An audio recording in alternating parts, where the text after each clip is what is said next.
जय हिंद, वंदे मातरम। दोस्तों, मैं हूं हंस और आज बात करेंगे काफ़ी इम्पोर्टेंट टॉपिक पे। पत्नी को तलाक केस में कितना मेंटेनेंस मिलता है, कितना मेंटेनेंस नहीं मिलता है, कब मिलता है, कितना परसेंट मिलता है, कैसे मिलता है, पूरा प्रोसेस समझेंगे। पति और पत्नी दोनों देखना इस वीडियो को, क्योंकि ये काफ़ी इंपॉर्टेंट वीडियो रहता है मैट्रिमोनियल केसेस का।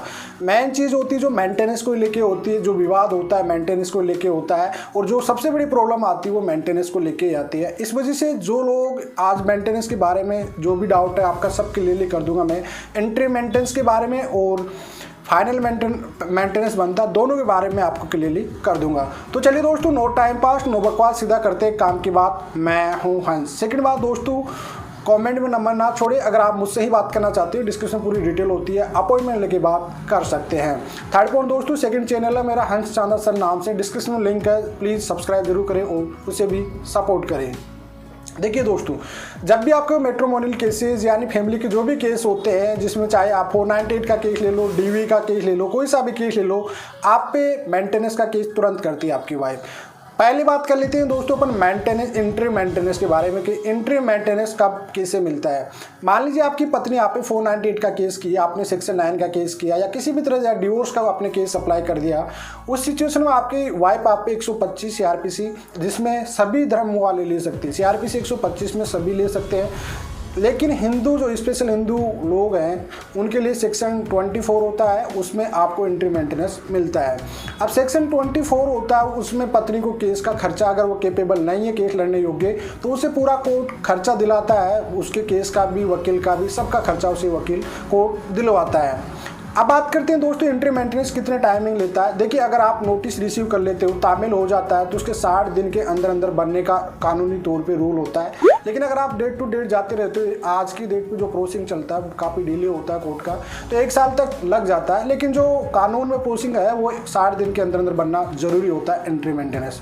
अब बात आ जाती है दोस्तों कि एंट्री मेंटेनेंस कितना बनता है, कितना परसेंट बनता है। देखिए, इस पे मैं आपको क्लियरली बता देता हूँ। ये डिपेंड करता है मजिस्ट्रेट साहब पे, क्या आपके सबूत दिए आपकी वाइफ ने, क्या आपकी जो इनकम है उसके क्या क्या सबूत दे रही है, वो आप पे स्लिप दे रही है, आपकी इनकम कितनी है। कई बार तो ऐसा भी देखा जाता है कि मजिस्ट्रेट साहब होता है वो अपने ही आधार पे बना देते हैं एंट्री मेंटेनेंस। एंट्री मेंटेनेंस मतलब जो एक टेम्परेरी मेंटेनेंस होता है, जो आपका केस चलेगा तब तक बनेगा, उस फाइनल मेंटेनेंस फिर बाद में वो क्लोज हो जाएगा और उसके बाद में बनता है।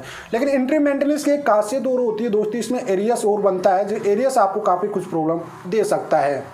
तो ये प्रोसेसिंग होता है डिपेंडिंग, फिर भी आपका 20% आपकी जो सैलरी होती है मैक्सिमम 20% ही जाता है। अगर आपका बच्चा है तो फिर 30% तक आपको मेंटेनेंस बन सकता है।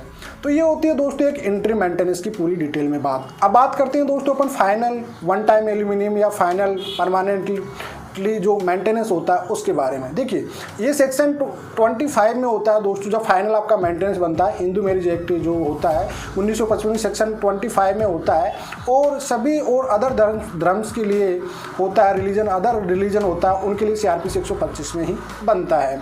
अब बात करते हैं फाइनल कितना बनता है। फाइनल में दोस्तों ये चीज़ इंपॉर्टेंट देखी जाती है कि पति कितना कमा रहा है, उस पर कितने लोग डिपेंडिंग होते हैं, ठीक है। क्योंकि फाइनल होता है जो एक लाइफ टाइम के लिए होता है, जब तक वाइफ जीती है तब तक, या फिर वो सेकंड मैरिज ना कर ले तब तक, या वो ख़त्म नहीं हो जाए तब तक। इस सिचुएशन में फाइनल बनता है, तो उसमें सब कुछ देखा जाता है दोस्तों कि पति कमा रहा है, उस पर उसके माता पिता भी डिपेंड है, उसकी बहन भी डिपेंड हो सकती है, उनकी शादी करने की रिस्पॉन्सिबिलिटी भी हो सकती है, उससे छोटे भाई पढ़ भी रहे होंगे, एक जॉइंट फैमिली है, तो वह सब कुछ देखा जाता है। उसका जो इनकम सोर्स होता है पति का, उस पर कितने लोग डिपेंडिंग है।